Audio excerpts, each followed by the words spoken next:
Hey guys, so napadaan tayo dito sa BGC for the launching of the Ford Territory. The new Ford Territory. Meron na silang hybrid. Okay? So, daan tayo dito. Good thing they have a, nag-offer sila ng test drive. So, mabilisan lang to. I'm going to provide you feedback.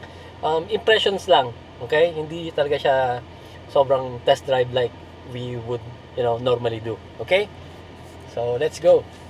Kasama natin dito ang instructor natin from Ramirez and Cutter, right? Yes. Ano name niyo, sir? Matthew. And then, yan si Sir Steph. And then, kasama din natin si Eman Cruz from Ford. Global City. Dito, BGC. Yes, sir. So, kasama mo si kilala mo si Sir Enrique. Si Sir Enrique. Siya ang madalas kong contact. Ayun, nice. Magandang timing pala, no? Alright. Okay. Very quiet. So anyway, power figures, yung motor daw nito is 315 Newton meters. Yung electric motor niya. The battery is 1.8 kilowatt hour. Right? And then 200 something yung PS. Walang figures about yung combined power nila, no? So anyway guys, so hybrid, obviously it means meron siyang gas engine and meron siyang electric motor. Ayan. So pinapakita niya dito.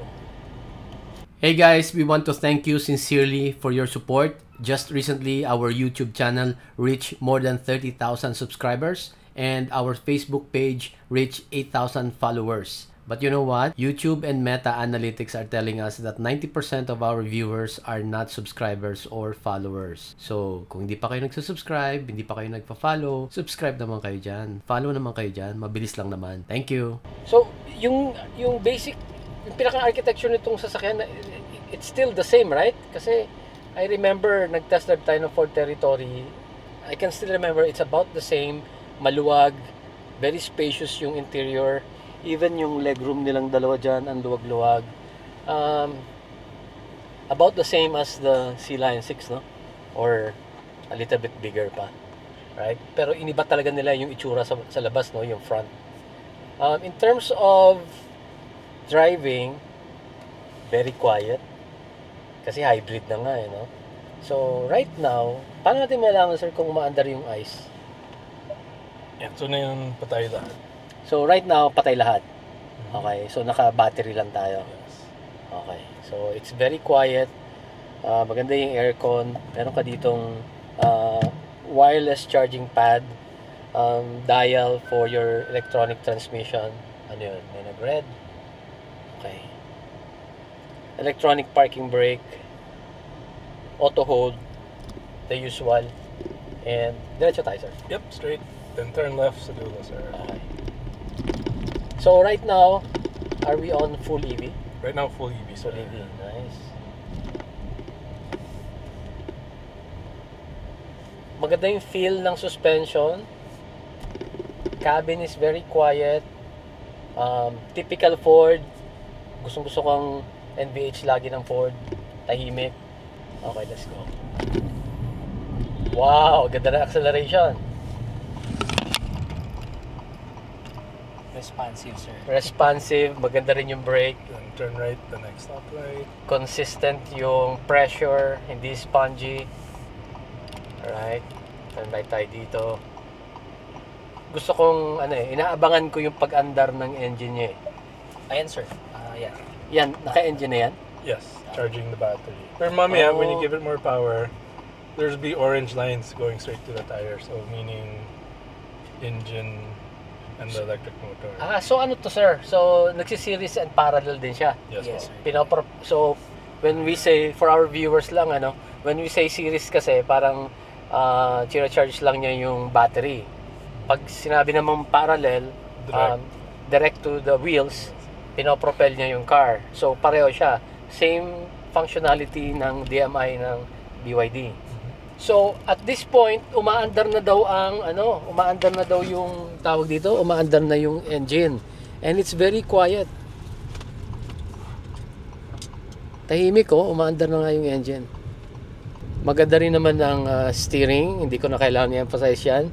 Nung dumating ang Ford dito sa atin, sila ang You know, nagpauso sila na umpisa sa e-Pass. You know, Ford Everest, Ford Raptor, very popular for that really nice and comfortable power steering, di ba?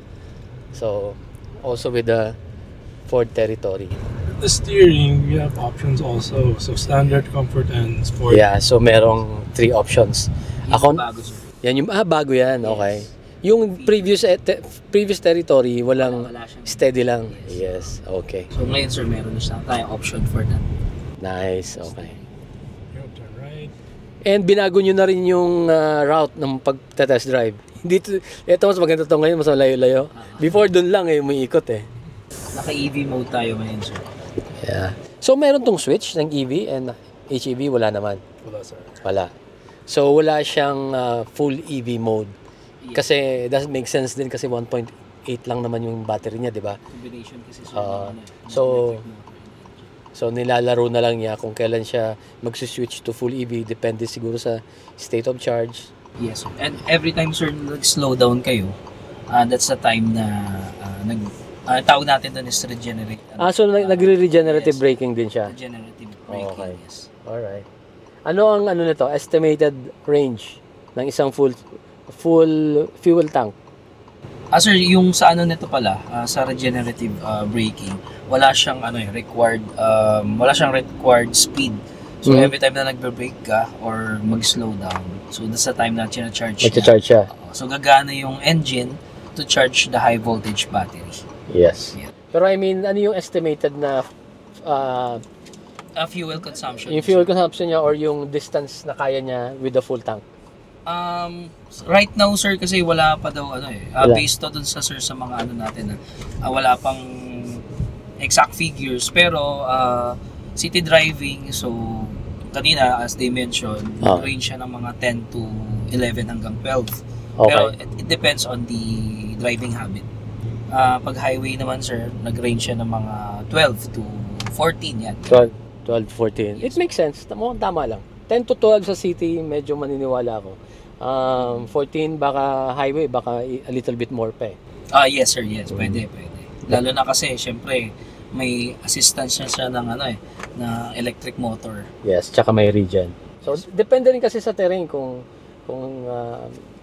paakyat or Yes. depende rin sa bigat ng paa nung Sa load din ng vehicle. ng driver. Pagka within 80 kph ka lang, yun na yung parang pinaka-optimized na speed na pinaka-efficient yung takbo mo eh. Okay, tapos ano ba makikita dito? Oh, bigla siya nag-hazard. Bakit? The speed of the trailing vehicle Too high. too high. Yung motor kanina approaching too fast. Yes. Galing. Oh. Nako, paano yan? Ang daming kamote. Wala, 3 beses na. 3 motor. At least may warning ka. May na warning something ka, from no? behind. Sa Oo. safety feature kasi, sir. Galing Na-adjust naman yan, sir. Oo. Medyo naka-high siguro yung sensitivity. Na-imagine ko lang pagka nasa real world traffic ka na dito sa Maynila, tapos dudumugi ka ng mga kamote sa likod, left and right, tunog to ng tunog. Pero okay na rin yun para ma-warningan ka kasi, di ba, usong-usong ngayon yung pag nasagi ka, tapos tatakbuhan ka na lang. Pero pwede mo naman siyang i-adjust, sir. Pwede mo siyang i-set into Low low. sensitivity. para hindi masyadong Para sensitive. hindi na siya tunog ng tunog. Okay, that's good. Alright. So, may dalawa kang screens dito. This one looks like, ano to, mga 12 inches, ano? Itong big screen mo sa kanan? Yes. 12 inches, ano? Okay. Maganda ang steering wheel. I like the leather. I like the space. Maganda yung headroom, elbow room, legroom dito. Maganda. The steering wheel is tilt and ayun, telescopic. Nice. Ayan, sir. So, on the right side ng panel, Ito. may kita nyo, yes. Hindi na po yan yung RPM. So, yan yung, kumbaga, consumption na nung high voltage battery. Kung ilang kung kilowatt. kung every time na mag-slow down ka o nagbe-brake, may kita kayo dyan na color blue. Mhm. Ayan. Yan, Yan yung nagcha-charge. regenerative Nice. braking. Yes. Okay. Yeah, pakita mo nga closer dito. So, yan, nagets ko na. So, yeah, katulad ng sa yung mga ibang EV, so, parang ang resting point mo is 0. So, every time you step, nagko-consume ka ng battery, nagdi-discharge. So, Yes. makikita mo, Ayan, 10. Pag tinapakan ko, 10, 20, 30 to 40. Ngayon, pagka nag-release ako and step on the brake a little bit, nagne-negative, meaning nagre-regen siya, nagcha-charge. Yun. Hindi na siya yung RPM. Maganda ang ano niya, pa nagre-regen, when you step on the brake slowly, smooth. Maganda yung pasok ng regen. Nice. And quiet din yung cabin. And then dito, ayan, meron na rin siyang space dito. Pwede ka na maglagay dito ng kung anong gamit. May storage na rin. Nice. And then yung screen niya dito, medyo maliit nga lang, no? Pero malinaw. Diba? Look, so right now, turning right tayo. You can see the right side in 3D mode. Ayan. So, maganda. Okay guys, so eto, pabalik na ulit tayo dito sa parking ng BGC. Like I said, impression lang to, mabilisan lang na test drive.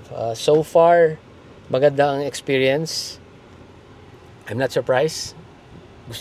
Alam niyo naman, dati rin ako Ford owner and gusto ko ang NVH ng Ford. Gusto ko ang interior ng Ford. Maganda ang driving experience. So anyway, sana Ford Philippines, mapahiram nyo kami nito, magpa-lend out kayo para ma-review natin ng maayos. You know, the usual thing that we love to do, you know, so, yung practical, relatable use na test drive. Okay? Hello po. So, ito for the Territory Titanium X Hybrid. So, ito yung bago. This is what we call coast-to-coast LED bar. So, umiilaw po din po ito. So, aside from the daytime running light, ito kasi nailaw to during daytime. Yes. Ito, DRL to. Yes po. Daytime running light yan. So, yun yung nakailaw.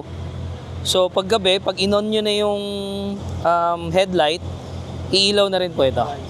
Yes. And then, ito yung pinakamaganda sa kanya. So, umiilaw din po yan. Yung Ford. Oo, yes. Oo, yung logo niya. Iilaw yan na hindi yung biglang ilaw slow mo siya na iilaw. So, ang ganda. Parang welcoming light siya. Parang yes. breathing light. Yes, breathing light. Opo. Okay, so pasalamat tayo kay Sir Eman ng Ford BGC. Sir Eman, number nyo? 0915-266-3941. Oh, ayan. Kung interesado kayo, kontakin nyo Sir Eman. And thank you, Sir Matthew. From Ramirez and Qatar, kasama sila Sir George. Ayun, balik na kami ulit dito. So, hopefully, we can provide you a better test drive later. Sana makapag-schedule tayo with Ford. Alright? Thank you guys for watching. As always, please drive safe. Bye. Please do not forget to follow our social media accounts. We are on YouTube, Facebook page, Instagram, and TikTok.